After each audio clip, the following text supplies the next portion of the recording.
Assalamualaikum warahmatullahi wabarakatuh. Nama saya Kamilia Wida Yunandar. Saya di sini akan memaparkan materi tentang perubahan suhu lingkungan untuk mapel biologi.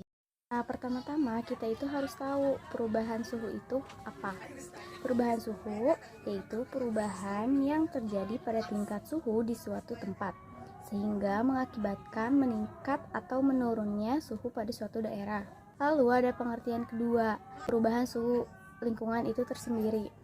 Perubahan suhu rata-rata global yang terjadi dalam jangka panjang. Nah, lalu di sini itu ada dampak perubahan suhu terhadap lingkungan. Yang pertama ada meningkatnya permukaan air laut. Jadi meningkatnya permukaan air laut itu perubahan suhu global yang terus-menerus meningkat yang menyebabkan pencairan es di kutub dan gletser. Fenomena ini berkontribusi pada kenaikan permukaan air laut secara global. Dampaknya itu sangat nyata di daerah pesisir, di mana masyarakat itu menghadapi ancaman banjir, hilangnya lahan, dan kerusakan infrastruktur. Selain itu, intrusi air laut ke dalam tanah menyebabkan berkurangnya kualitas air tawar yang berdampak pada kebutuhan domestik dan pertanian. Lalu yang kedua ada perubahan pola curah hujan. Ketidakstabilan suhu bumi menyebabkan perubahan pola curah hujan. Beberapa wilayah mengalami penurunan curah hujan yang ekstrim yang memicu kekeringan berkepanjangan dan menurunkan produktivitas pertanian. Sebaliknya, di wilayah lain, curah hujan yang meningkat secara signifikan dapat mengakibatkan banjir, longsor, dan rusaknya ekosistem setempat. Nah, yang ketiga itu ada kepunahan spesies. Jadi perubahan suhu itu tuh sangat berdampak langsung pada habitat alami hewan dan tumbuhan. Spesies yang tidak mampu beradaptasi dengan perubahan suhu yang cepat kehilangan kemampuan untuk bertahan hidup. Misalnya, terumbu karang mengalami pemutihan akibat kenaikan suhu air laut. Selain itu, migrasi dan distribusi spesies juga berubah yang dapat mengganggu keseimbangan ekosistem global. Lalu di sini ada faktor-faktor yang mempengaruhi perubahan suhu. Yang pertama itu ada emisi gas rumah kaca. Aktivitas manusia seperti pembakaran bahan bakar fosil untuk kebutuhan energi, transportasi, dan industri merupakan penyumbang utama emisi gas rumah kaca terbesar. Selain itu, perubahan penggunaan lahan memperburuk kondisi ini.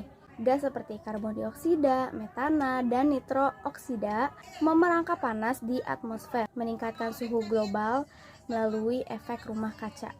Lalu yang kedua ada variasi aktivitas matahari. Aktivitas matahari itu mempengaruhi jumlah radiasi matahari yang diterima oleh bumi. Siklus matahari yang berlangsung sekitar 11 tahun dapat meningkatkan atau menurunkan suhu global. Meskipun pengaruhnya lebih kecil dibandingkan aktivitas manusia, perubahan ini tetap berkontribusi pada fluktuasi suhu bumi. Yang ketiga, ada letusan gunung berapi. Letusan gunung berapi besar itu melepaskan abu vulkanik, sulfur dioksida, dan partikel-partikel lainnya ke atmosfer. Partikel ini itu dapat membentuk lapisan yang memantulkan sinar matahari kembali keluar angkasa yang dapat menyebabkan pendinginan sementara pada suhu bumi. Sebaliknya, gas rumah kaca yang dilepaskan itu tuh dapat meningkatkan suhu global dalam jangka panjang. Lalu di sini ada upaya mitigasi dan adaptasi terhadap perubahan suhu. Yang pertama itu ada konservasi hutan. Jadi menanam kembali hutan yang telah rusak dan melindungi kawasan hutan yang ada. Hutan juga berfungsi untuk menyerap karbon dioksida. Hutan juga berfungsi sebagai penyangga alami terhadap perubahan iklim, menyediakan habitat bagi keanekaragaman hayati, dan menjaga siklus hidrologi. Yang kedua, ada pemanfaatan energi terbarukan. Beralih dari bahan bakar fosil ke energi terbarukan seperti tenaga surya, angin, dan air merupakan langkah strategis untuk mengurangi emisi karbon.